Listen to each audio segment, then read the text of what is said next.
রাসূল সাল্লাল্লাহু আলাইহি ওয়াসাল্লাম বলে, অন্যায়ের প্রতিবাদে তোমার যদি শক্তি থেকে অন্যায়কে হাত দিয়ে ফিরাও, ওই পরিমাণ যদি শক্তি থাকে মুখ দিয়ে বইলে অন্যায়কে ফিরাও, ওই পরিমাণ যদি শক্তি না থাকে মনে মনে পরিকল্পনা করতে থাকো কিভাবে অন্যায়কে ফিরানো যায়।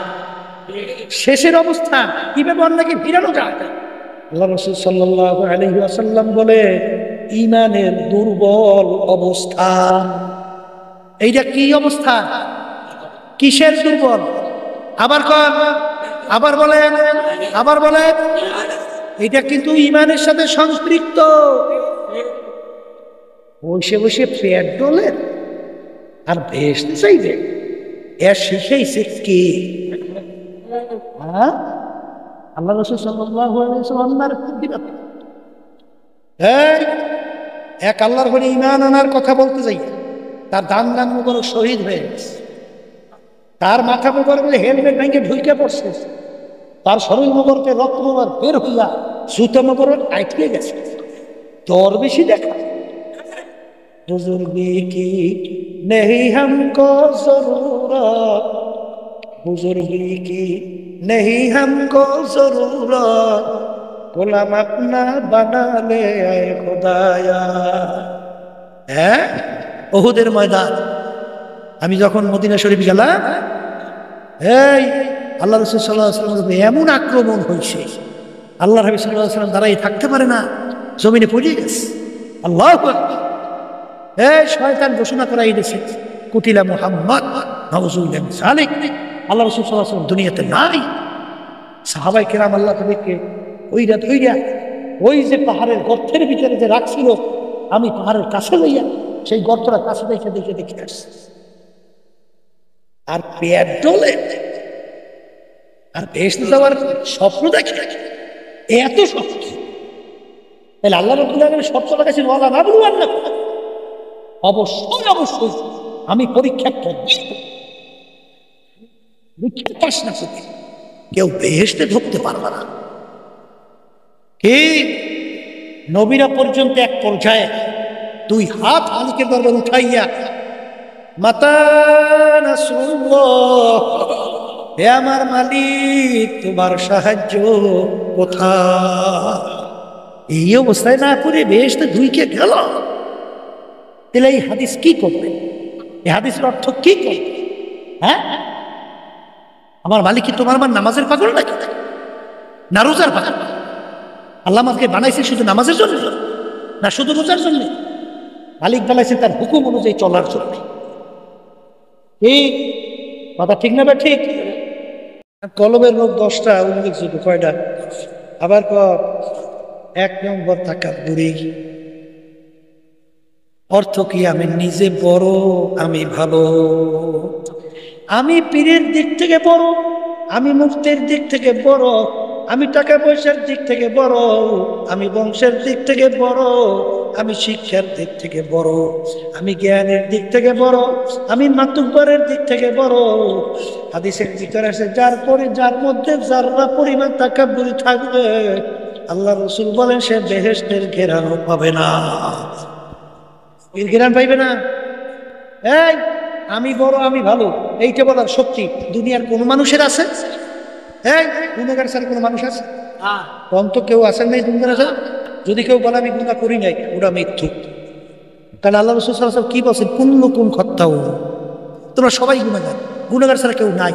নবীরা নিষ্পাপ, মাসুম, এছাড়া সব কি?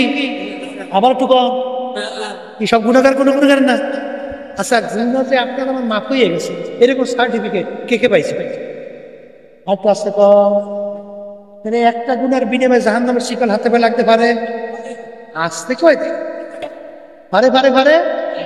তাহলে গুনাহ মাফ হয়েছে, সার্টিফিকেট নাই। একটা গুনার বিনিময়ে জাহান্নামের শিকল লাগতে পারে।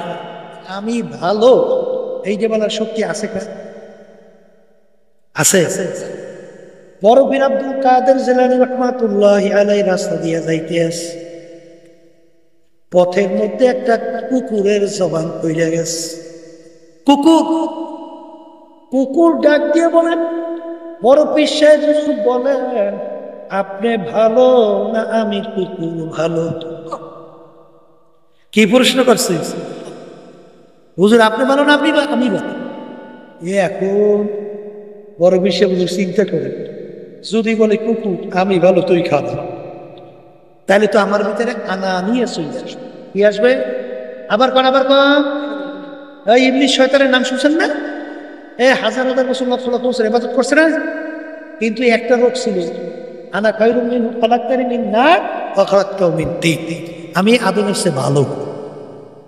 আনা নিয়া কথা ঠিক না বা ঠিক? এখন এইটা বলা যায় না। যদি বলে কুকুর আমি খারাপ তুই ভালো, তাহলে তো আল্লাহর কালামের উল্টা হয়। আল্লাহ বলছে ওয়ালাকাদ কাররামনা বানি আদম। কি উত্তর দেব? কি কর্তব্য বিমুখ চিন্তা করতে আছে, কি উত্তর দেব? কোন উত্তর লইয়ে কোন বিপদে পড়ি?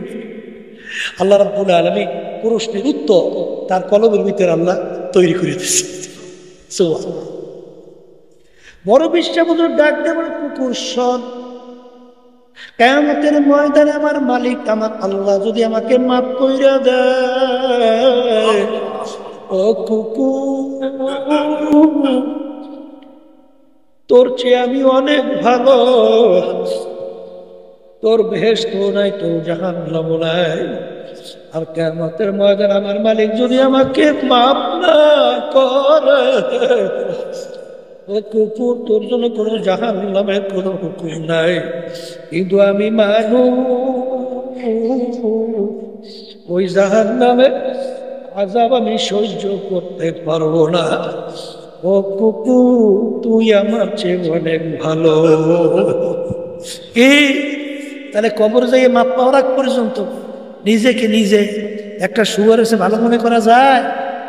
তাহলে আমি আমি আমি বড় মেয়র, আমি ফি, আমি মুফতি, আমি মুহাদ্দিস, আমি মেম্বার, আমি চেয়ারম্যান, আমি এমপি, আমি মিনিস্টার, আমি সভাপতি, আমি সেক্রেটারি, আমি জমিদার, বড় বংশের সুন্দর, এ কোনো কাজে লাগে না।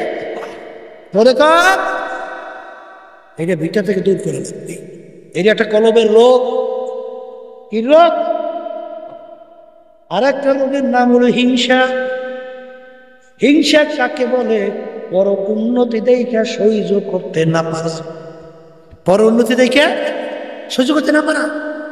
এই বর্তমানে এক সিনেমার বাবারা কিন্তু আছে, সর্বনাই মনে দেখতেই পারে না। আমি মনে ভুল বলছি ওনারা, তো অনেকে দেখেছি পরে সর্বনাই মোটে দেখতেই পারে না। এ আল্লাহর বান্দা, সর্বনাই দেখতে পারেন না? সর্বনাই কি করছে? হ্যাঁ, এই যে লোকগুলো নামাজি আছে, সর্বনাই যাওয়ার পরে সব বেনামাজি হয়ে গেছে। আর একটু কম জোরে কম। এই যে লোকগুলো আলো 12 শরীর চলছিল, সর্বনাই যাওয়ার পর সব খারাপ হয়ে গেছে। হ্যাঁ হ্যাঁ, সর্বনাই গেলে কি হয়? এই বেনামাজি নামাজি হয়, চোর ডাকাত বদমাইশ আল্লাহর ফজলে ভালো হয়। এই জুলুমকারী মিথ্যাবাজি জুলুম সাইরে যায়, মিথ্যা সাইরে যায় না। ভুল বলছি? গেছাল উত্তরবঙ্গে বুঝলে জায়গাটা পুরো সরস নাই। এক লোক সর্বনাই দাওয়াত দিয়ে এলাকার খুব নামি দেবী আছে না, এলাকার নামি দেবী সর্বনাই বুঝাই দিত পিছনে লাগছে, ভাই লন একটু সর্বনাই দিয়ে আসি বেড়াই গিয়ে। এই মোড়ে সর্বনাই যাই গিয়ে ওই লোক থেকে টাকা পয়সা দিয়ে পাঠায়। একবার কায়দা মতো ধরছে যাওয়া লাগবে, তাই গিয়েছে সর্বনাই। আমার মাহফিল এখন ওই এলাকায় বুঝে না, বর্তমান সরকার মাহফিলের ব্যাপারে বাধার কোনো শেষ আছে? ও আপনারা বোঝেন নাই মনে হয়। এই দিনই মাহফিল ওলামায়ে কেরাম হক্কানি যে আলোচনা দিনের করবে, এ ব্যাপারে বাধার কোনো শেষ আছে? আর বেহায়া কোনো অশ্লীলতা, গান বাজনা, পূজা আশ্রা, এই ব্যাপারে সহযোগিতার কোনো শেষ আছে? এখন সেখানে তো মাহফিল করতে দেবে না, বুঝলি? এখন ওই লোকটা তো খুব প্রভাবশালী না, সে বলতেছে হুজুরে মাহফিল করাবই, আল্লাহ যেখানে নিয়ে ঠেকায়। এখন মাহফিল তো করাইছে, এখন ওই আল্লাহর বান্দা বলতে আছে বুঝছে যে ভাই সর্বনাই সম্পর্কে আমি কি বলবো, তবে সর্বনাই ময়দানে যাওয়ার পরে আমার জীবনে প্রথম আমি পশ্চিমে সেজদা দিচ্ছি। এর অর্থ কি? জীবনে কোনোদিন পড়ছে সেজদাই দেয়। এমন লোকটা ভালো হয়েছে না খারাপ হয়েছে? আহারে ভালো না খারাপ? ভালো। আচ্ছা, তাহলে তুমি সর্বনাই দেখতে পারো না কেন? সর্বনাই কি করছে? এই রাস্তায় খালাইয়া তোমার পকেটে টাকা চিন্তাই করছে। হ্যাঁ, তাহলে তোমার কি ওই জমিতে বা ঠেল দিয়ে আগ বেড়াইয়ে জমি বেড়াইছে? সর্বনাই করে কি দেখতে পারো না? করছে কি? ও কপাল পরা ভালো করে যাই না রাখবো। যেই বাতি আমার মালিক জ্বালাবে, ওই বাতি নিবাবার শক্তি দুনিয়া কারো না। পারবে পারবে? হ্যাঁ, ওই বাতি নিবাইতে গেলে নিজের সোস মোস উইয়া সাপ।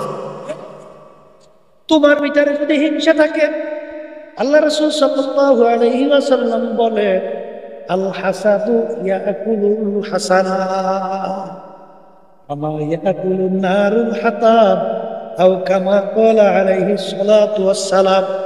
আমি বলছি না, আল্লাহ রাসূল বলেন, যার ভিতরে হিংসা থাকবে, আল্লাহ রাসূল বলেন, বোঝাই কিন্তু লাকড়ি।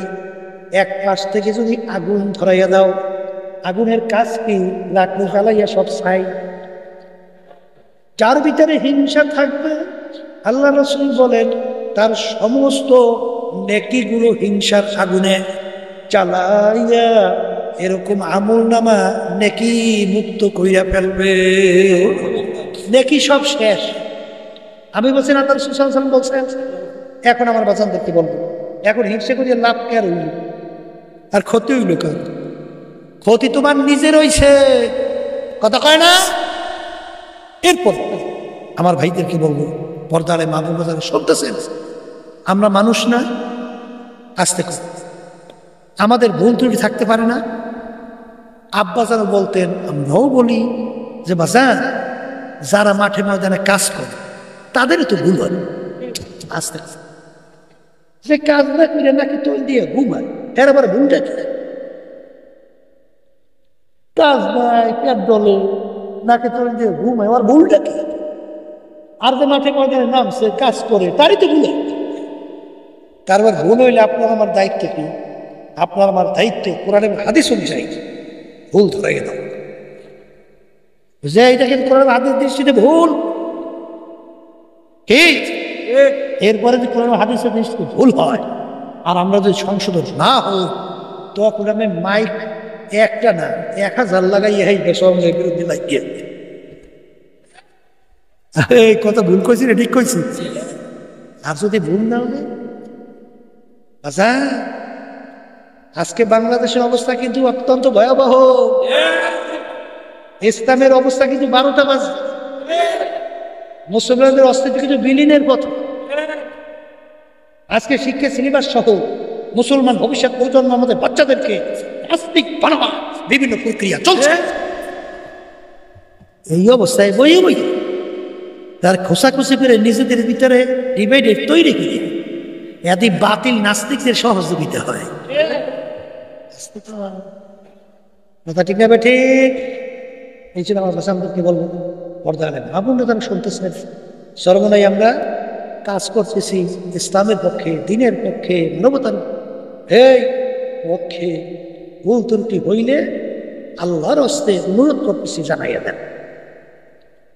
আর ভুল না হইলে সহযোগিতা করা জরুরি। এই হিংসা দূর করা লাগবে, এটা কলমের একটা রোগ। কথা ঠিক না? ঠিক। আর একটা রোগের নাম হইল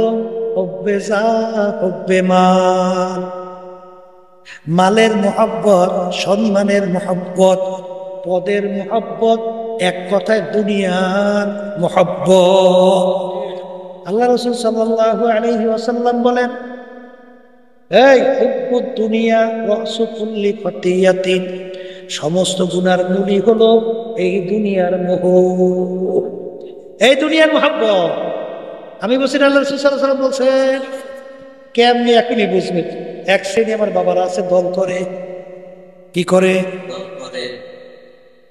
হাদিসের ভিতরে আসছে, আল্লাহ রাসূল সাল্লাল্লাহু আলাইহি ওয়াসাল্লাম বলেন, কিয়ামতের ময়দানে যেদিন অন্য কোনো ছায়া থাকবে না, একমাত্র স্পেশাল আরশের ছায়া ছাড়া, আল্লাহর আরশের ছায়া ছাড়া অন্য কোনো ছায়া থাকবে না। সেদিন 7 প্রকার লোককে আমার মালিক ডাইকা ডাইকা তার স্পেশাল আরশের ছায়া দান করবে। এর ভিতরে 1 প্রকার হইল হুব্বু ফিল্লাহ বুগযু ফিল্লাহ, যারা দুনিয়ায় থাকা অবস্থায় মোহাব্বত রাখবেও আল্লাহকে রাজি খুশির জন্যে, আর মোহাব্বত ছাড়বেও আল্লাহকে রাজি খুশির জন্যে। এই প্রকার লোকদেরকে আল্লাহ ডাইকে তার আরশে ছায়া। মোহাব্বত রাখবে কার জন্যে আর ছাড়বে কার জন্যে? এই সাহাবায়ে কেরামদের মতো ঈমান আনার জন্য আল্লাহ বলছেন আমিনু কামা আমা। এই আবু বকর সিদ্দিক রাদিয়াল্লাহু তাআলা তাদের ঈমান কেমন ছিল? ছেলে তখন মুসলমান হয় নাই, আবু বকর সিদ্দিক রাদিয়াল্লাহু তাআলা তিনি মুসলমান হয়ে গেছে। যুদ্ধের ময়দানে ইসলামের পক্ষে যুদ্ধ করে আবু বকর সিদ্দিক রাদিয়াল্লাহু তাআলা, আর তার ছেলে যেহেতু কাফের, কাফেরের পক্ষে যুদ্ধ করে, ঠিক কি না? এই পরবর্তীতে যখন নাকি ছেলে মুসলমান হয়ে গেল, ছেলে ডাক দিয়ে বলতেছেন আব্বা জান, অমুক যুদ্ধে এমন কায়দায় আপনি আমার সামনে পড়ছিলেন, আমি ইচ্ছা করলে আপনার মাথাকে আমি দ্বিখণ্ডিত করে ফেলতাম, পারতাম, কিন্তু কেন করি নাই? যেহেতু আপনি আমার আব্বা, এর জন্য করি নাই। আবু বকর সিদ্দিক রাদিয়াল্লাহু তাআলা আনহু বলেন, বাবা আমি খোদার কসম করে বলছি, ওই সময় যদি তুমি আমার সামনে পড়তা, সঙ্গে সঙ্গে তরবারি দিয়ে তোমার মাথাকে আমি দ্বিখণ্ডিত করে ফেলতাম। কারণ কারণ তখন তুমি ছিলে আমার আল্লাহর শত্রু, তুমি ছিলে তখন আমার রাসূলের শত্রু, আমার নবীর শত্রু, আর তখন ছিলে তুমি মুসলমানদের শত্রু, ওই হিসাবে তুমি আমারও শত্রু। এর নাম হলো হুব্বু ফিল্লাহ বুগযু ফিল্লাহ। আর বর্তমানে এক শ্রেণী আমার বাবারা, পর্দার আড়ালের মা বোনেরা, দলের নেতা নেত্রীরা ইসলামের বিরুদ্ধে সিদ্ধান্ত নেয়। আসতে কর মিথ্যা এমন ভাবে বলা শুরু করছে, রাত্রে দিন বানাইয়া পালায়। জুলুমের কোনো শেষ নাই, রাস্তায় নামলে গুম হয়, করে গেলে খুন হয়। আসতে কয় এই ইসলামের বিরুদ্ধে। এরপর অন্যান্য শয়তানি তোর অভাব নাই, আইন পাশ করে কোরআন হাদিসের বিরুদ্ধে। এরপরও দল করে, দল আর ছাড়ে না, ওদিকে নামাজও পড়ে, রোজাও রাখে, হজও করছে, আবার দান সাত করা অভাব নাই, ওদিকে আবার সেই দলের সঙ্গে জড়াইয়া কথা কয় না, আছে না? হে আল্লাহর বান্দারা, ভালো করে যাই না রাখো। হুব্বু ফিল্লাহ বুগযু ফিল্লাহ, মুহাব্বত হবে আল্লাহর জন্য, ছাড়বেও আল্লাহর জন্য। নামাজি হইতে পারো, রোজাদার হইতে পারো, হাজি হইতে পারো, তোমার মুহাব্বত যদি আল্লাহর জন্য না হয়, সারা যদি আল্লাহর জন্য না হয়, তাহলে এই হাদিস অনুযায়ী আল্লাহ রাসূল বলে কিয়ামতের ময়দানে তুমি স্পেশাল আমার মালিকের আরশের ছায়া পাবা না। কথা ঠিক না? ঠিক। আমার ভাইদেরকে বলবো, পর্দা আলে মা বোনদেরকে বলবো, বাজান এই দুনিয়ার মুখে পড়িয়া এক শ্রেণী আমার বাজানরা আছে, ঘুষ খায়, আছে না? সুদ খায়, আছে না? এই সরকারি দলের সঙ্গে জড়াইয়া ক্ষমতার বলে চেয়ারে বসিয়া বাংলাদেশের কষ্ট অর্জিত আমার জনগণের, আমার বাজানদের টাকা এই সরকারি ফান্ডে জমা হয়, সেই টাকা ক্ষমতার বলে এই দেশ থেকে পাচার করিয়া বিদেশে বেগম পাড়া তৈরি করে। ওদিকে আবার দেখবেন অনেক মজারই করি, 25 বছরে ফেরা আছে, আবার কয় তাহাজ্জুদ পড়ে। কি এটা ভালো করে বোঝা লাগবে। আমার মালিক কিন্তু তোমার আমার নামাজের পাগল না, রোজার পাগল না, অন্য কোনো ইবাদতের পাগল না। আমার মালিক তোমার আমার নামাজ দিয়া কি করবে, তোমার আমার রোজা দিয়া কি করবে? আমার মালিকের কি তোমার আমার নামাজের কোনো দরকার? এটা মুখ খুললে কর, কোনো দরকার আছে? আমরা কোরবানির পশু জবাই করি, এই কোরবানির রক্ত গোশত কি আল্লাহর দরবারে পৌঁছে? কি পৌঁছে? তোমার আমার ভিতরের অবস্থানটা পৌঁছে। জোরে বলে কথা ঠিক না বেঠিক? আমরা নামাজ পড়ি কেন? মালিকের হুকুম পালন করি। রোজা কেন রাখি? মালিকের হুকুম পালন করি। হজ কেন আদায় করি? মালিকের হুকুম পালন করি। এ কবরের যাত্রীরা, আল্লাহর বান্দারা, পর্দারে মা বোনেরা, বোঝার সুযোগ কিন্তু চক্ষু যে কয়দিন দুনিয়ায় খোলা থাকবে সেই কয়দিন বোঝার সময় সুযোগ থাকবে। আর যেদিন চিরতরে চক্ষু বন্ধ, আর কোনদিন বোঝার সুযোগ আর মেলবে না। যেরকম মেলবে আর কোনদিন মিলবে না। এই যে আমার বাজারদেরকে বলবো, পর্দারে মাগুনদেরকে বলবো, আমার মালিক বলছেন ইয়া আইয়ুহাল্লাযীনা আমানু দুখুলু ফিস-সিলমি কাফা। এই ইমানদারেরা যারা আমাকে বিশ্বাস করো, তারা পরকালকে বিশ্বাস করো, আরে দিন কিন্তু পরিপূর্ণ, দিনের ভিতরে পুরাপুরি ঢোকো। কিছু মানবা কিছু মানবা না তা কিন্তু হবে না। বাজান, ছাত্র 10 সাবজেক্টে পরীক্ষা দেয়, 9 সাবজেক্টে যদি করে 100-র ভিতরে 100 কিলো নম্বর পায়। এক সাবজেক্টে যদি ছাত্র ফেল করে, ছাত্র পাস না ফেল? কোন আবার বলেন? আর ছাত্র যদি 10 সাবজেক্টে করে 33 কিলো নম্বর পায়, ছাত্র পাস না ফেল? হ্যাঁ, কিন্তু পরিপূর্ণ। দিনের ভিতরে পুরা ঢোকার জন্য আমার মালিক বলছেন নামাজ যেরকম পড়া লাগবে, আল্লাহর হুকুম পালন করা। রোজা যেরকম রাখি, মাওলার হুকুম পালন করি। হজ যাকাত আদায় করি, মাওলার হুকুম পালন করি। পর্দা করি, মাওলার হুকুম পালন করি। হারাম হালাল তো পার্থক্য করে খাই, চলি, মাওলার হুকুম পালন করি। সুন্নাত তরিকের উপরে চলি, মালিকের হুকুম পালন করি। কিন্তু বাজে এক শ্রেণী আমার বাজার না মুসলমান দাবি করে, কিন্তু আল্লাহর জমিনে রাষ্ট্রীয় পর্যায়ে আল্লাহর দিন বাস্তবায়নের ব্যাপারে সেইটা পালন করি না। এটা কি মালিকের হুকুম না? এটা মালিকের হুকুম না? আমার মালিক কি বলছেন? আকিমুদ্দিন, তোমরা দিনকে রাষ্ট্রীয় পর্যায় পর্যন্ত প্রতিষ্ঠা করা স্বাস্থ্য অনুযায়ী চেষ্টা করো। ধন্যবাদের কথা ঠিক কিনা? এক শ্রেণী বাজানরা আছে, পীর হইছে, এখন সম্মানের শেষ আছে। পীর সাহেবদের কাছে সবাই আসবে, আউতুরে সালাম করবে, আবার মাথায় একটু পাইতে দেবে, হুজুর আমার জন্য একটু দোয়া করেন, আবার হাদিয়া তো বল দেবে। হুজুরে কত আমার আর কামকে, আমি তো আছি খাই। ইমাম সাহেব আছে, এই ইমামতি লইয়া আছে, অসুবিধা কি?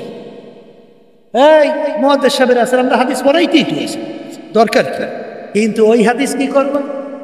মান রাআ মিনকুম মুনকারান ফালিয়ুগাইয়িরহু বিয়াদিহি ফাইন লাম ইয়াসতাতি' ফাবিলিসানিহি ফাইন লাম ইয়াসতাতি' ফাবিকলবিহি ওয়া যালিকা আযআফুল ঈমান। আল্লাহ রাসূল সাল্লাল্লাহু আলাইহি ওয়াসাল্লাম বলে, অন্যায়ের প্রতিবাদে তোমার যদি শক্তি থাকে, অন্যায়কে হাত দিয়ে ফিরাও।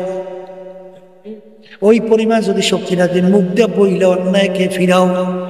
ওই পরিমাণ যদি শক্তি না থাকে, মনে মনে পরিকল্পনা করতে থাকো কিভাবে অন্যায়কে ফিরানো যায়। শেষের অবস্থা কিভাবে অন্যায়কে ফিরানো যায়। আল্লাহ রাসূল সাল্লাল্লাহু আলাইহি ওয়াসাল্লাম বলে, ঈমানের দুর্বল অবস্থা। এইটা কি অবস্থা? কিসের দুর্বল? আবার কর, আবার বলেন, আবার বলেন। এটা কিন্তু ঈমানের সাথে সম্পৃক্ত। বসে বসে পেট ডলে আর ভেসতে চাইবে, এর শিখেইছে কে? আল্লাহ রাসূল সাল্লাল্লাহু আলাইহি ওয়াসাল্লামের প্রতিবাদ। এক আল্লাহর বলে ঈমান আনার কথা বলতে যাই, তার দান মোবারক শহীদ হয়ে গেছে, তার মাথা মোবারক হেলমেট ভেঙে ঢুকে পড়ছে, তার শরীর মোবারকে রক্ত মোবারক বের হইয়া জুতা মোবারক আটকে গেছে। তোর বেশি দেখা बुजुर्गी की नहीं हमको जरूरत, बुजुर्गी की नहीं हमको जरूरत, গোলাম আপনা বানালে আয় খোদায়া। হ্যাঁ, ওহুদের ময়দান আমি যখন মদিনা শরীফ গেলাম, এই আল্লাহ রাসূল সাল্লাল্লাহু আলাইহি ওয়াসাল্লাম এমন আক্রমণ হয়েছে, আল্লাহ হাবিব সাল্লাল্লাহু আলাইহি ওয়াসাল্লাম দাঁড়াই থাকতে পারে না, জমিনে পড়ে গেছে। আল্লাহু আকবার। এই শয়তান ঘোষণা করাই দিয়েছে কুতিলা মুহাম্মদ নাউযুবিল্লাহি মিন যালিক। আল্লাহ রাসূল সাল্লাল্লাহু আলাইহি ওয়াসাল্লাম দুনিয়াতে নাই। সাহাবায়ে কেরাম আল্লাহ নবীকে ওইরা ধইরা ওই যে পাহাড়ের গর্তের ভিতরে যে রাখছিল, আমি পাহাড়ের কাছে লইয়া সেই গর্তটা কাছে দেখে দেখে দেখে আসছি। আর পেট ডলে আর বেহেশতে যাওয়ার স্বপ্ন দেখে, এত স্বপ্ন। তাহলে আল্লাহ রাব্বুল আলামিন শর্ত লাগাইছেন ওয়ালা নাবলুয়ান্নাকুম, অবশ্যই অবশ্যই আমি পরীক্ষা করব। পরীক্ষা পাস না করে কেউ বেহেশতে ঢুকতে পারবে না। কি নবীরা পর্যন্ত এক পর্যায়ে দুই হাত মালিকের দরবার উঠাইয়া মাতা নাসরুল্লাহ, হে আমার মালিক তোমার সাহায্য কোথায়, এই অবস্থায় না করে বেহেশতে ধুইকে গেল। তাহলে এই হাদিস কি করবে? এই হাদিসের অর্থ কি করবে? হ্যাঁ, আমার মালিক কি তোমার আমার নামাজের পাগল নাকি, না রোজার পাগল? আল্লাহ আমাকে বানাইছে শুধু নামাজের জন্য না শুধু রোজার জন্য? মালিক বানাইছে তার হুকুম অনুযায়ী চলার জন্য। এই কথা ঠিক না? ঠিক। আমার তো অনেকে মনে রাগ করতে আছেন, একটু হুজুর আমাকে বিরুদ্ধে বিরুদ্ধে করে দাও। বিরুদ্ধে বলি না বাজা, কবরে কোনো দলাদলি নেই। আছে আছে, কেউ যদি কবরে যাই বললাম সর্বনায়ের মুড়ি তাতে মা পাইয়েছি কি সর্বনাই মুড়ি কোনো কবরে কাজ হইবে মেয়া? এই আমি অমুক জামাত ইসলামের লোক, কয় কেউ মা পাইবেন? আমি ফুলফুল লোক, জয়নপুর দেওয়ানবাগ রাজার মা, এই আমি আহলে হাদিসের লোক, আমি অমুকের লোক, আমি অমুক প্রমুখ সবুক।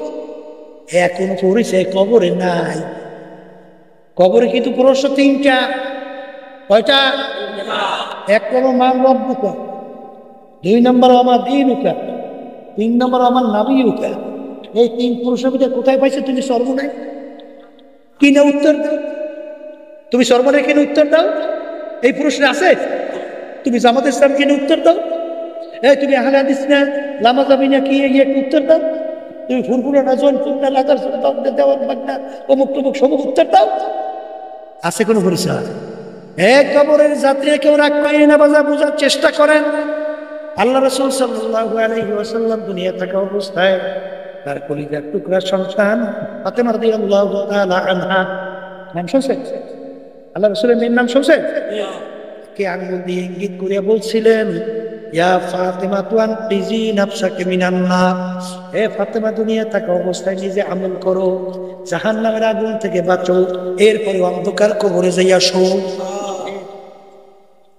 ফাতেমা যদি কবরে এই পরিচয় দাও, আমি আখিরি জামানার নবীর মেয়ে। আল্লাহ রাসূল বলে, ফাতেমা রে, এই পরিচয় কবরে কোনো কাজ হবে না। এ কবরের যাত্রীরা, এ পর্দালে মা বোনেরা, বাজার কোন টাকার পিছনে পড়ছো, কোন সম্পদের পিছনে পড়ছো, বাজার কোন পদের পিছনে পড়ছো, কোন দলের পিছনে পড়ছো, বাজার ঠিকঠাক হইয়া কবরে রওনা করো। কারণ একবার যদি ঠইগা বসো আর দ্বিতীয়বার দুনিয়াতে আইসা আপিল কইরা জিতবার কিন্তু কবরের যাত্রীরা একদিন ভোরে খাদিজাতুল কুবরা রাদিয়াল্লাহু তাআলা আনহা কান্দে। ফাতেমা রাদিয়াল্লাহু তাআলা আনহা বলেন, আব্বা জান, আম্মা কান্দে। আল্লাহর হাবিব যাইয়া দেখি খাদিজাতুল কুবরা রাদিয়াল্লাহু তাআলা আনহা কান্দে। আল্লাহর হাবিব বলেন, খাদিজা রে, তুমি কেন কান্দো? তুমি কান্না থামাও। হ্যাঁ, খাদিজাতুল কুবরা রাদিয়াল্লাহু তাআলা আনহা বলে, হে আল্লাহ রাসূল, আমি খাদিজা চিন্তা ভাবনা কইরা দেখলাম, আমি যদি দুনিয়ার ভিতরে কোনো বিপদে পড়িয়া যাই আসে, আমাকে বিপদ থেকে উদ্ধার করে, কিন্তু আল্লাহর রাসূল আমি খাদিজা চিন্তা ভাবনা কইরা দেখলাম, আমি খাদিজা যদি কবরে বিপদে পড়িয়া যায়, ওই কবরে তো আমার কেউ নাই নাই নাই, ওই কবরে বিপদ থেকে আমাকে কে উদ্ধার করবে? এই কবরের চিন্তে আমি খাদিজা কান্দি। আল্লাহ রসুল বলে, খাদিজা কান্না থামা, আল্লাহ রসুল শর্ত মানা লাগবে। কি শর্ত? তার গায়ের ভিতরে, আপনার গায়ের জামা মোবারক, আমি যদি দুনিয়া থেকে আপনার আগে বিদায় হয়ে যাই, আমার আপনার জামা দিয়ে আমার কাপড়ের কাপড় পরানো লাগবে। কারণ আপনার জামা যদি আমার সঙ্গে লাইগা থাকে, কবরের মাটি আমাকে চাপ দিতে সাহস পাবে না। আল্লাহ রাসূল, আমার কবরের উত্তর আপনার দিয়ে দেওয়া লাগবে। তিনি দুনিয়া থেকে বিদায় হওয়ার পরে, কবর দেওয়ার পরে সাহাবায়ে কেরাম যার যার পথ ধইরা তার যার গন্তব্যে চইলা যায়। আল্লাহ হাবিব সাল্লাল্লাহু আলাইহি ওয়াসাল্লাম কবরের পাশে অপেক্ষা করে, খাদিজার কবরের প্রশ্নের উত্তর দেবে। সময় পর সময় যায়, কবরে কোনো প্রশ্নও নাই, উত্তর নাই। আল্লাহ রাব্বুল আলামিন ডাক দেওয়া, হাবিব গো, আপনি এখানে কেন অপেক্ষা করেন? আমার খাদিজার কবরের প্রশ্নের উত্তর দেওয়ার জন্য। আল্লাহ রাব্বুল আলামিন বলেন, হাবিব গো, লাগবে না লাগবে না, আমার খাদিজার কবরের প্রশ্নের উত্তর আমি স্বয়ং রব্বুল আলামিন নিজে দিয়া দিলাম। আল্লাহুল মাওলা আলাইহি, এই বান্দাবান্দি আমার মালিকের জন্য হইয়া যায়, ওই বান্দাবান্দির জন্য আমার মাওলা নিজেই যথেষ্ট হইয়া যায়। এই জন্য আমার ভাইদেরকে বলবো, পর্দারে মাহবুবদেরকে বলবো, বাজান দলাদলি ছাড়ো, টাকার গরম ছাড়ো, ক্ষমতার গরম ছাড়ো, বংশের গরম ছাড়ো, মালিকের পাগল হও। যার কথা মনে করে দুই চোখের পানি ফেলাইয়া কাঁদো, কারণ চোখের পানি সারা জাহান্নামের আগুন ঠান্ডা হবে না। আমি আপনাদের জন্য দোয়া করি, আমি আপনাদের কাছে দোয়া চাই, মালিক যেন আমাদের সবাইকে আর খাস বান্দা বানায়া, পর্দালে বাবুদেরকে খাস বান্দি বানায়া, তারপর যেন কবরে ডাল দেয়। আল্লাহুম্মা, এই ঘরের মেয়ে লোকের হাত উঠা, গুনার কথা মনে করো, দুই চোখের পানি ফালো, আমার মালিকের দরবারে কান্দো, আর মালিকের দরবারে মাপ চাও। কান্না না আসে মনকে জোরে বল। একদিন এই ঘরের দরজা দিয়া নতুন বউ হইয়াছিল রে মা, কত মেয়ে লোকে শরবত খাওয়াইল, কত মেয়ে লোকে বাতাস করলো, আবার এমন একটা দিন আসবে এই ঘরের দরজা দিয়া মরা লাশ হইয়া বের, ছেলে কানবে মা মা করে, মেয়ে কানবে মা মা করে, জবাব তো আর দিবা না। এ আল্লাহ, এ আল্লাহ, আপনি তো এই মাঠের দিকে চাইয়া দেখে আপনার বান্দারা কিভাবে কান্দে। মালিক, আমাদের ছেলেও মরে নাই, মেয়েও মরে নাই, গুনাহ করে বসছি রে, মাফ করে দেন গো মাওলা, মাফ করে না। এ আল্লাহর বান্দারা জোর করিয়া কান্দে, জোর করিয়া কান্দে। সন্তান মারা গেলে চোখে পানি আসে, সম্পদ নষ্ট হয়ে গেলে চোখের ভিতরে পানি আসে। তোমার আমার গুনার কারণে জাহান্নামের আগুন জ্বলছে, ওই জাহান্নামের আগুন চোখের পানি ছাড়া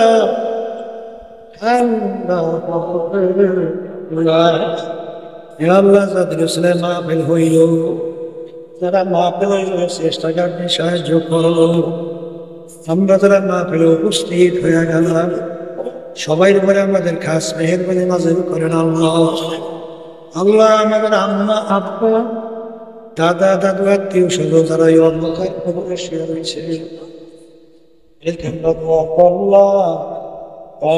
তাদের কবরকে বেহেশতের বাগান বানাইয়া দাও আল্লাহ।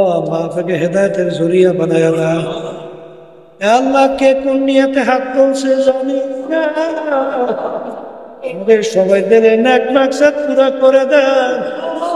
বিশেষ করে ফিলিস্তিনের মুসলমানদেরকে আপনি বিজয় দান করেন আল্লাহ, তাদেরকে হেফাজত করেন আল্লাহ। ইসরায়েল জানে এবং ওদের যারা সহযোগিতা করতেছে ভিন্ন সিমতি হেদায়েত দেয়, তাহলে আপনি ওদেরকে ধ্বংস করে দেন। সুবহান রাব্বিকা রাব্বিল ইজ্জাতি আম্মা ইয়াসিফুন, সালামুন আলাল মুরসালিন, ওয়ালহামদুলিল্লাহি রাব্বিল